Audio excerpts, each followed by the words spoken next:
Nah, di kesempatan kali ini aku mau bahas seorang intrapreneur di kantorku namanya Putri Turnip. Ini orang yang menarik banget nih, tahun 2017 gabung. Ini pertama kali masuk yang ngerekrut istriku. Dan aku kayak, ini orang ngapain sih ada di kantor gue? Karena istriku yang ngerekrut, aku kayak nggak peduli gitu kan. Zaman 2017 aku kayak, udahlah selalu dah mau ngapain rekrut siapa, aku nggak peduli.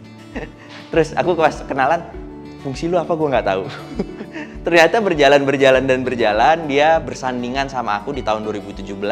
Kita menghandle shipment, ini tahun hancur aku sampai dikatain anjing sama orang, sama member-member importer ORG, aku sampai disomasi tuh.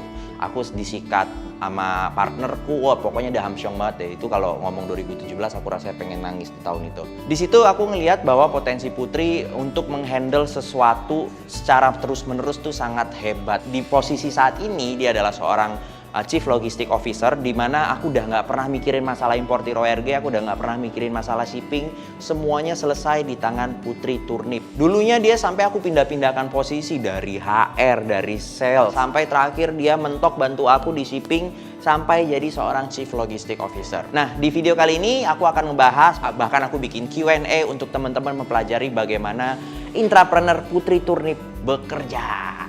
Halo, kenalin nama aku Putri Turnip sebagai Chief Logistic Officer di Importir Group.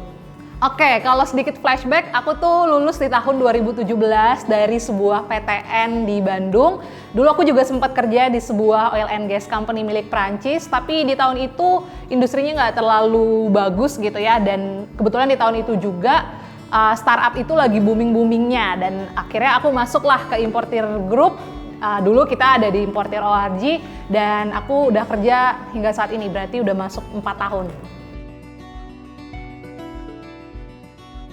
Kalau di sekarang ini aku melihat diri aku tuh sebagai sosok supporter gitu. Karena aku ngerasa I'm not good enough at creating something, tapi kalau segala sesuatu hal yang berbau operasional, hal-hal detail gitu ya, yang mengurusi operasional lah intinya, aku seneng ngelakuin hal itu. That's why pekerjaanku saat ini pun ada di tim yang memang mengurusi operasional gitu. Oke, kalau ditanya support system, yang paling basic pertama banget sebenarnya adalah diri kita sendiri. Kenapa? Karena aku ngerasa kalau kita kerja hanya berpatokan karena duit semata gitu ya. Aku nggak bilang bahwa kita kerja nggak butuh duit, enggak. Tapi kalau hanya ngejar duit aja, menurut aku kita nggak akan totally enjoy the flow gitu, the job. Tapi kalau kita bisa enjoy kerjaan kita, terus kita bisa berinovasi, menurut aku itu jadi bisa ngelihat hal-hal lain yang sebenarnya bisa kita develop. Jadi karena kebetulan saat ini aku mempunyai kurang lebih 30 orang tim yang bekerja dengan aku ngerasa mereka sangat kuat dan mensupport aku, sehingga aku juga ngejalanin job deskku itu lebih gampang karena semuanya udah kontrol. Jadi intinya dua itu, diriku sendiri dan orang-orang yang ada di sekitarku, yaitu timku gitu.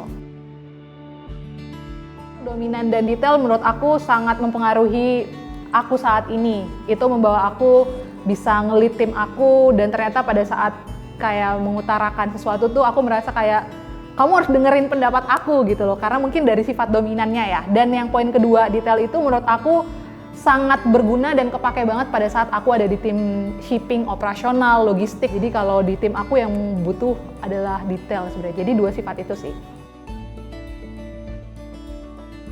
Dimulainya tuh dari langkah-langkah kecil kali ya. Jadi fun fact-nya tuh aku nggak langsung terjun ke dunia shipping dan logistik. Jadi aku start di impor itu dari HR. Bayangkan anak geologi jadi HR. Jadi dulu aku sempet membereskan kontrak kerja, perjanjian, kemudian regulasi company dan lain-lain. Menurut aku itu kayak satu breakthrough waktu itu di kantor, karena kita ngulik dengan HR manager aku. Dan pada saat aku masuk ke tim shipping dan logistik, itu aku coba buatkan waktu itu SOP secara mendetail, supaya teman-teman yang bekerja bersama aku tuh ada patokannya, jadi nggak kerjanya tuh nggak seenaknya aja gitu. Yang paling seru banget di Importir Group itu sebenarnya adalah culture-nya. Kenapa aku bilang culture-nya? Karena di sini tuh kita bermain dan belajar. Nah, gimana tuh? Jadi kalau teman-teman yang di Importir Group udah pasti orang-orang yang pengen cuma nyari duit tanpa pengen berkembang, udah pasti Importir bukan tempat yang cocok untuk kamu. Oke, rencana aku ke depannya aku masih ingin membantu company-company baru yang mungkin akan tercipta di bawah naungan company Mas Faizal gitu ya, karena setiap tahunnya bahkan setiap minggunya ada aja ide-ide produk baru atau platform baru. Karena strong point aku itu adalah di operasional, hal-hal berbau detail, jadi aku bisa mengisi role itu, mengisi tempat itu, supaya pada saat teman-teman lain yang berprofil sebagai creator udah menciptakan produknya, aku bisa menjalankannya dan menjaga operasionalnya supaya itu tetap ke-maintain gitu. Give your 100% at your job, then your company will give you 200%.